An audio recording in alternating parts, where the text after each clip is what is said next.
SP investigation तौहीदुर Rahman Memon की सरबराही में Shahdara police की कार्रवाई। गैर इखलाकी मैसेज करने पर नुमान को फायरिंग करके कत्ल करने वाला मुलजिम अवैस उर्फ जोनी को गिरफ्तार कर लिया।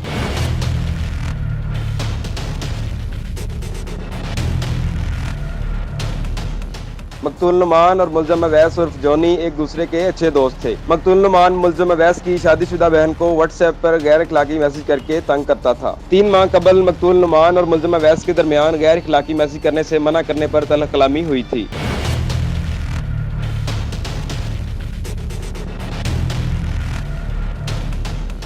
दौरान तलख कलामी मुलजिम अवैस ने तैश में आकर फायरिंग कर दी और मकतूल नुमान को कत्ल करके मौका से फरार हो गया। इन्वेस्टिगेशन पुलिस शाहदरा ने incharge investigation sub inspector Malik Shabir Hussain Awan की टीम के हमरा मुलजिम अवैस को गिरफ्तार किया, जिस पर एसएसपी इन्वेस्टिगेशन ज़िशान असगर ने मुलजिम की गिरफ्तारी पर पुलिस टीम के लिए तारीफी इसनाद का ऐलान किया। कैमरामैन मोहम्मद अरशद के साथ हमूदुर रहमान, RNN लाहौर।